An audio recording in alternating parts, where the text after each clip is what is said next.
Welcome to the Cyber Risk Management Podcast. Our mission is to help executives become better cyber risk managers. We are your hosts. I'm Kip Boyle, CEO of Cyber Risk Opportunities. And I'm Jake Bernstein, Cybersecurity Counsel at the law firm of Newman DuWors. And this is the show where we help you become a better cyber risk manager. The show is sponsored by Cyber Risk Opportunities and Newman DuWors LLP. If you have questions about your cybersecurity related legal responsibilities, and if you want to manage your cyber risks just as thoughtfully as you manage risks in other areas of your business, such as sales, accounts receivable, and order fulfillment, then you should become a member of our Cyber Risk Managed program, which you can do for a fraction of the cost of hiring a single cybersecurity expert. You can find out more by visiting us at cyberriskopportunities.com and newmanlaw.com. So, Jake, what are we going to talk about today? Well, Kip, today we're going to talk about contractual firewalls. Yeah, that makes a lot of sense because we've recently worked on a contractual firewall template for one of our shared customers. So, yeah, that's all fresh in my mind. And so everybody knows that that the use of outside vendors, right, is increasing. And has been increasing for years, probably will continue to increase. Sometimes they're called service providers or service organizations, right? But I mean, at the end of the day, what we're doing is relying on an outside party. They're not an employee. And so we can't give them step-by-step instructions on how to do stuff. So as a cyber risk manager, we're using a contract vehicle rather than a set of standard operating procedures in order to manage that cyber risk. And a credit card processor, right, is a common example of what we're talking about. Exactly. And so the legal term for these third parties, these vendors, is independent contractor. And even the name really includes the two critical components of what it means to have an independent contractor. They are, one, independent, so you do not get to control their day-to-day activities. And two, they're a contractor, so their entire relationship with you is based upon a written contract. And it is those written contracts that we mean that we're talking about today when we say contractual. And a firewall is everyone in IT and security knows what a firewall is. And the reason we like to call them a contractual firewall is that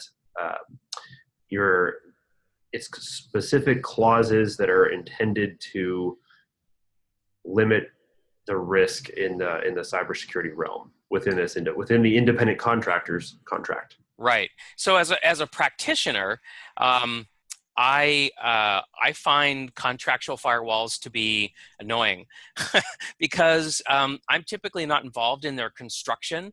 But by the time I do get involved, it's often a done deal. I'm either pulling a contract from something that was signed years ago, or somebody just hands me a signed contract, says, "Hey, we just did a deal," and I look in it and I'm trying to find the contractual levers or knobs or switches that allow me to manage risk, and quite often there's very little there.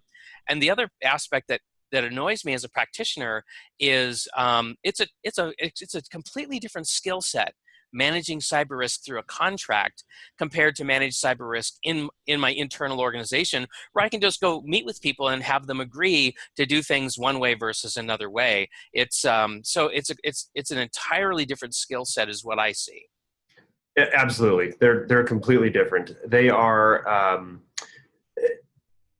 there's multiple components to drafting these firewalls and these contracts, and one of them is being able just to figure out, what is the minimum that I need, in any situation in order to have met kind of the due diligence. Yeah. And then there's a whole set of, what are people going to agree to? What are they not going to agree to? How much am I going to have to pay for additional How much will I have to pay? Do I need to make it, does it need to be mutual? Like, what if they ask to make this component mutual? Is that going to cause us, right, an untenable amount of internal angst and work? And also the other thing that I've noticed about contracts, which is very different from actively managing cyber risk in my own organization, is contracts typically come with warranties. So my outside vendor warrants that they're not going to let bad things happen, but that's a very opaque thing. I can't see exactly what they're doing. they may not be doing anything, right? They're just warranting. And so that's a very that's a very anxious thing for me to see. It is. So, and lawyers like to do everything in twos just for redundancy. So you'll see that this is always under the heading of representations and warranties. So you'll say, people will usually say rep and warrant, or reps and warranties, whatever you want to call it. Yeah. And what those are is they are substantive promises made to the other party to the contract that are being called out as particularly material to the benefit of the bargain. Yeah. In other words, these are things that if you're lying about them, or if they weren't there, I'm not going to enter into this contract. So that is why. So they're super important. Along with indemnification and limitation of liability, reps and warranties are really the meat of most contracts. Yeah. And I'll say, let me say one more thing about warranties and contract, managing cyber risk through contracts that really annoys me is if you break a warranty to me, there might be some consequences to you, but the damage is already done, right? And so like a large cyber failure caused by my vendor is going to really hurt me. It's going to hurt my brand way more than it's going to hurt theirs, right? Like hardly anybody knows the name of the air conditioning contractor that fumbled the security of Target's systems that led to the massive data breach, right? So yeah, exactly. But so when we say contractual firewall, what we're really doing is we're minimizing the damage. We're actually using a firewall almost as if it was originally used. Like a firewall, was literally meant to slow down or redirect the fire. Right. It only in our modern, technical usage, does it have this kind of filtering traffic cop kind of connotation. Right. I mean, we've kind of changed the meaning a bit. Yeah, we did. Yeah, because firewalls used to be actually in apartment buildings, between major sections of apartment buildings. And there's actually a firewall right down by your gas pedal in your car, too, between you and your engine compartment. Exactly. So, I mean, they were literally walls to stop fire. Yeah. And that is what we're looking for here. There's already a fire. Like by the time you're going to the contract to look at what your the terms and conditions are and the reps and warranties, there's a fire somewhere. Right. And what you're trying to do is stop that fire, or at least in some cases, the metaphor begins to stretch. But we're looking to mitigate the damages from that. And you're right. You can't necessarily go and blame someone else. Nobody knows who it was. But when it comes to the end of the day, maybe it takes 2 years to figure out the full bottom line, but you want to be you want to apportion the risk and the financial liability where it most belongs. Right. And that's what we're going to talk about today is how do you really do this today? Like what's the current practices around this? And I remember you telling me that there were two major high-level goals for contractual firewall, which I'd like to dig into, but just for our listeners, the first goal is telling your vendors and really your customers, because customers can get mad at you too if you drop the ball, right? And so you want to limit any damage that can come at you from angry customers, but you want to tell your vendors and your customers what you expect them to do to keep sensitive data secure, right? So you've got to set expectations, is the way I think of it. And then the second is you want to get some indemnity against what I would call excessive financial losses, because you're going to have some losses, but you don't want to go out of business over it, right? So those are the two goals. Preferably not, yes. Yeah, so let's talk about, and let's first define this word indemnity, right? That's a very weird word for most people. It was for me. What is indemnity, Jake? So, to put it simply, indemnity is a risk transfer, and it's more specifically, it's a financial risk transfer. Is it like insurance?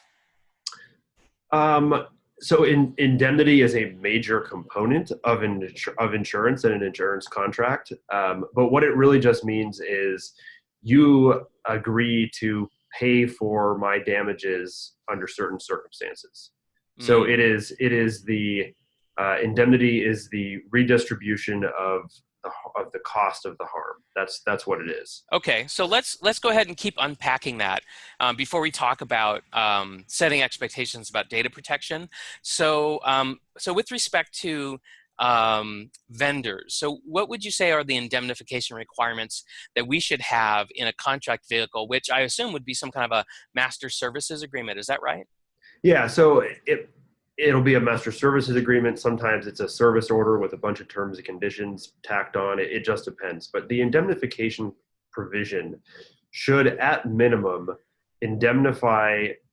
I'm going to have to, let's define terms for a moment. Let's say the vendor, Sure. the vendor is the third party independent contractor, and the customer is us, right? If we're talking from our client's perspective, we're just going to call them the customer. It's easier. So the indemnification provision lays out, at minimum, here's what it should say. It should say that if the vendor violates this contract, then it will pay the cost of any related third-party lawsuit, losses, damages, harm, etc., to the customer. So what does that look like? Let's say, for an example, that you have a vendor who is clearly responsible for a simple data breach of basic personal information, and the law where you are requires you to send notice, and actually we'll just stop there. It requires you to send notice because this is completely realistic. It's true.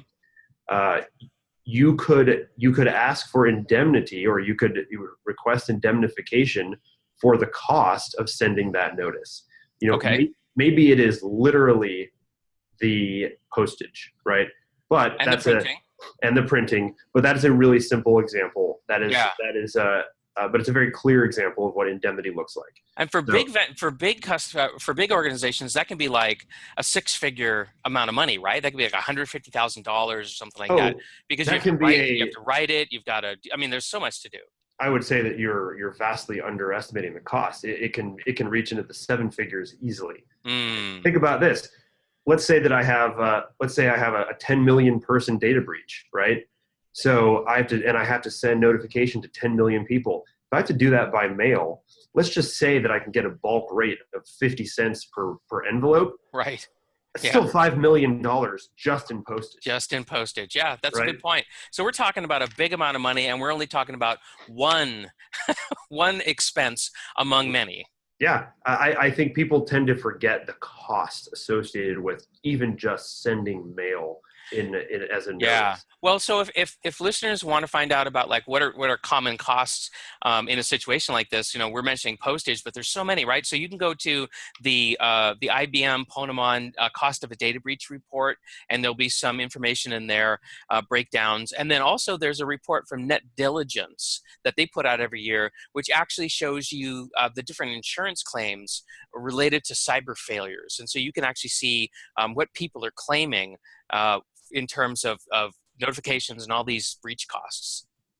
Yep, exactly. Okay, so that's what indemnity is. Okay. And obviously in the situation that we're talking about, we're looking for indemnity for third party suits, costs, damages, harm, etc., that are related to either the master services agreement or whatever the contract is. And if it's a broad MSA, you're probably going to see things like indemnity for third-party IP, IP allegations. But let's just go ahead and focus on the cybersecurity thing. So the next question is, okay, if I'm indemnifying you for breach of this contract, well, what does that mean? What's a breach? A breach is any time that you don't fulfill a representation or warranty, any other material obligation under the contract. That could mean that you are, either you did something that the contract spells out you can't do, you didn't do something that the contract spells out you must do, or you, we call it substantial compliance. You didn't substantially complete the contractual obligation. Okay. That one that's the squishiest. And in my world, that's just called broken promises.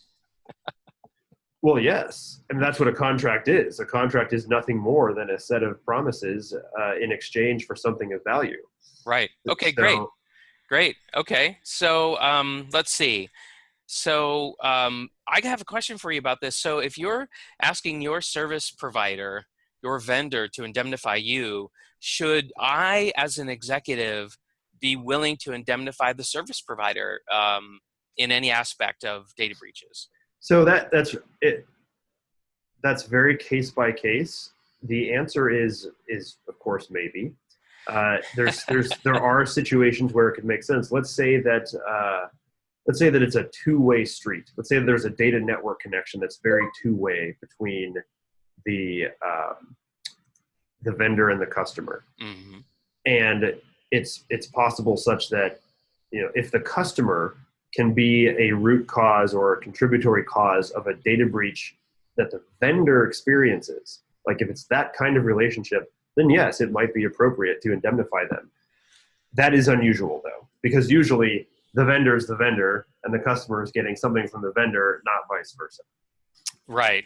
Yeah, absolutely. Okay. So, so we also want to talk about, remember, there's two goals, right? So one goal is to indemnify against excessive financial loss. And then there's the other goal about setting expectations for data security. So what do you think are the main points? If you're contracting with a service organization, what are the main points that you want to get into the master services agreement about data protection? What should they be doing? The number one point is you want them to represent and warrant or agree to have reasonable data security. And that's reasonable the way we've been talking about it on this podcast, right? It is. It always it's a moving target, right? That's why we use that word. It's very flexible. You could, if you wanted, literally stop there. Like that would be the world's simplest, shortest data privacy or data protection component in a contract. That would get you somewhere. It actually would, right? I imagine the vendor would read that and then give you the deer in the headlight look. Well, so the danger of that kind of language is that the vendor's going to read it, pass over it, not think twice, and sign it. Mm-hmm. And then they're only going to seriously regret their decision later on if it becomes an issue. On the other hand, there's defenses, and one of those, a defense to a contractual claim, which by the way is a defense to a law too, is that it was too vague. I don't know what this means. I can't comply with it, right? Yeah, right. You just said be reasonable. Well, I don't know what that means. Right. I was being reasonable. I was being reasonable. It's so the reason that is, so it's functional, but it's insufficient. It's probably not unenforceably vague. The problem is that it's going to result in litigation over what was reasonable and what unreasonable, right? And as an executive, I don't want a data breach, right? I don't want to ever pull the trigger on an indemnification clause. I just want you to do what you said you were going to do. And from that perspective, it's also a very weak request, right? It is, I mean, truly it's the minimum, right? Think about what the opposite would mean. Are you going to send, if you've got something that has data security issues, are you ever going to have a contract that says, you don't have to be reasonable with cybersecurity? We don't really. Right. I mean, like, you're just not going to do that, which means that just saying be reasonable is basically meaninglessly. Right. Okay, so let's look at the other extreme, right? So the other extreme is I have my own set of security policies, procedures, standards, and everything. Why don't I just take how I protect data and just make that an appendix to the MSA, right? Just give them everything and say, just do this. So that would become unreasonably burdensome, likely, on the contractor. It also raises issues about, if you're controlling them that much, there's a question of whether or not they actually can be an independent contractor. But more importantly, most vendors just aren't going to agree to that. Right. Okay. Because they just can't. It's a practical issue. Okay. So what's the middle ground here? The middle ground is, setting forth a set of data security expectations that talk about, definitions in terms of like who's authorized, who isn't, what kind of information are we protecting, Mm-hmm. setting out for the contract, what is the security breach? Like, what does it mean? Yeah. When should you report one? Exactly. And those are the kind of definitions. And then in terms of, the substantive things, you should lay out the standard of care. You should lay out what type of information security you want them to do. You should include security breach procedures. When something happens, do this, Mm-hmm. contact me. How long do you have to contact me? And then the last component is some form of audit right. In other words, if you tell me you're doing this, I want the right to come in and prove to myself that you're doing it. Verify. Trust, Okay. but verify. Now, it also turns out that service organizations use vendors. They do. So if I hand off something important to a vendor, and then they turn around and subcontract that, as an executive, how do I deal with that? Is there anything that I have to do differently, or am I fine? So there's two answers to that. One is contractually you're fine. Like, you don't need to go further because all good MSAs apply to a vendor and the vendor's vendors and the vendor's vendors vendors and the vendor's vendors vendors vendors. That's a general term in an MSA. It's a general term. Like, it's going to generally happen. But it needs to be, it's often included, but it's not assumed. So like, it has to be explicit, but most MSAs will say that.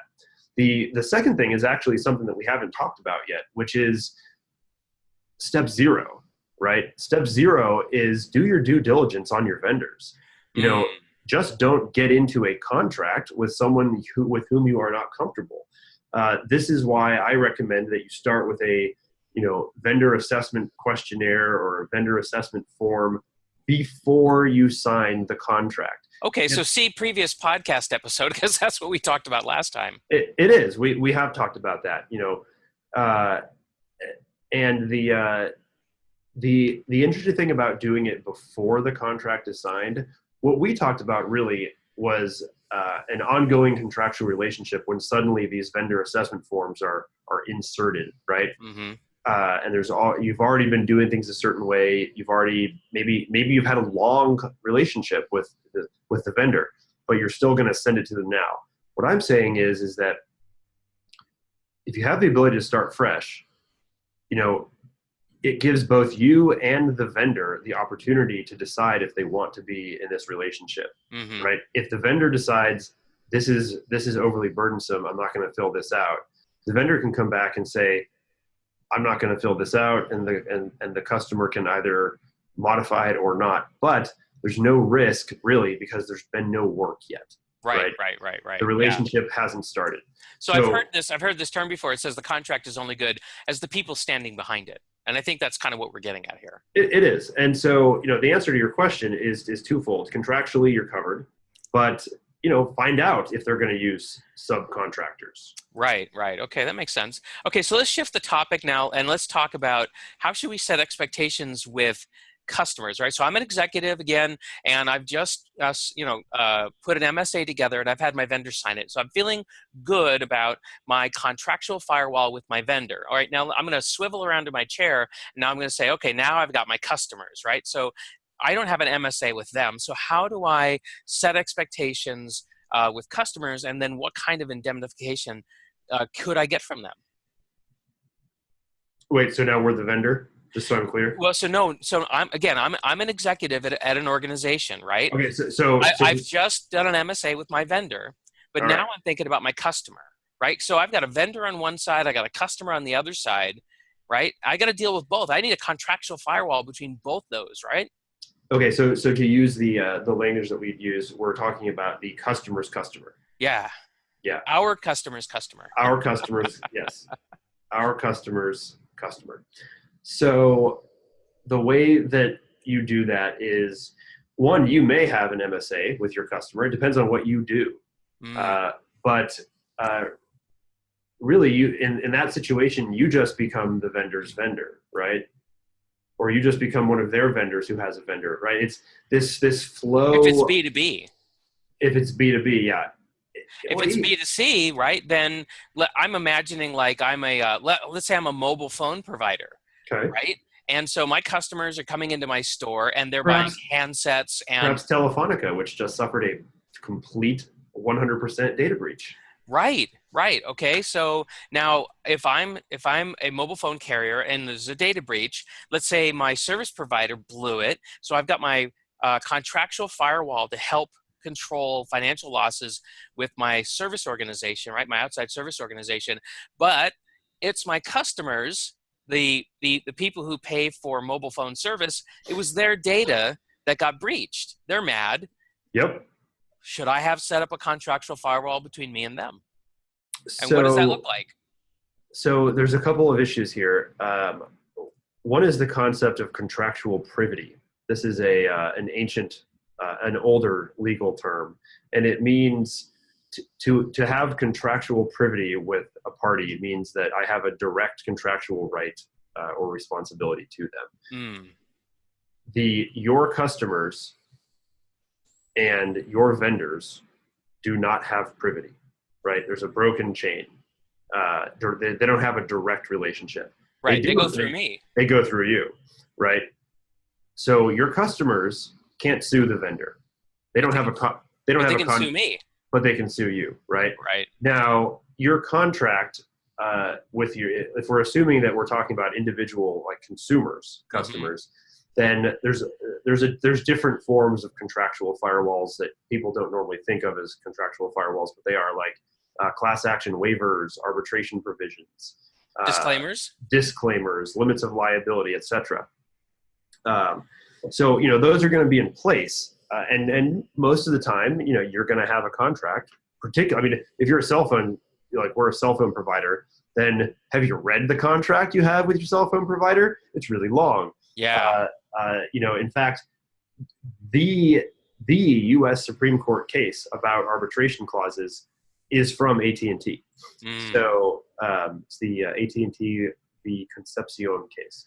Okay, and so those are examples of contractual firewalls that I, as an executive, could have with my my retail customers, right, in a B2C situation. Correct. And there's probably something comparable if I'm a business selling to another business, right? Yeah, absolutely. It's just in these cases, we tend to call them MSAs or service orders or, just contracts. Yeah. I was out looking at the AWS, the Amazon Web Services, terms and conditions, and I found lots of disclaimers and all kinds of language. And I went and I said, I recognize that. That's a financial firewall. Yep. Contractual firewall. Yep. Yeah, it is. Yeah. It absolutely is, and there's this stuff is everywhere. I mean, that's contracts have gotten very long because there's a lot of people say the word boilerplate. There's a lot of boilerplate because they are. It's kind of like blocking port 443. Like you just do that. You block or blocking unused ports. Like there's a certain like base level firewall internet firewall configuration. Yeah, it's a best practice. Everybody does it because it makes sense. Well, it's probably legal malpractice to not include some of those. So it goes beyond best practice. Got it. But that's kind of how that works. So okay, well, we're almost out of time. Is there any other final thoughts for our listeners about contractual firewalls? Yeah, I think I'd like to just quickly kind of go through the level of detail that you can put in the actual substantive provisions in your MSA. All right. So kind of working backwards from the categories that I described, an audit oversight kind of right can be anywhere from, we have the right to, at any time, at any point without notice, to come in and look at your stuff. That's extremely heavy-handed and difficult to get. And it can range from that to once per year, you should give us some reports, basic reports about the vendor's security posture. Yeah, like if you do an annual penetration test, we want a copy. So there's that. In the security breach procedures, that's actually where you want to be more specific because you need to have like phone numbers to call. It should be a micro incident response plan that fits into your overall incident response policy. And that's always specific to every customer, every customer. Yeah. By the way, we've got some customers that are contracting with the federal government, and the requirements in there for data breach notification are really interesting. So they require 72-hour breach notification, and then but to make that report, you have to go to a special website, and to get to that website, you have to have a digital certificate. But all that has to be pre-configured. In other words, you can't wait until you need to make the report, because you'll never be able to get to the web page. So it's really funny. That is really funny. That's very interesting. So to finish off the thought here, for information security, there's all kinds of things you can do. You can say you're going to take necessary steps to protect the confidentiality, integrity, availability, and resiliency of data. You can define it in different ways. You can pull in references from ISO 27001 or the NIST cybersecurity framework. You can Our favorite. You can go to the COBIT standards. I mean, there's anything that you can do. All these things. You can reference PCI DSS. You can even incorporate PCI, the full PCI DSS, just by referencing it if you want to. There's all kinds of things that you can do. One of the reasons I think I like contracts is it kind of reminds me of Lego. It's like you put the pieces together or whatever you want. You can make something big and beautiful, or you can make something tiny and compact. Yeah, so, that makes sense. That makes sense. And then the last part is the standard of care, and that's about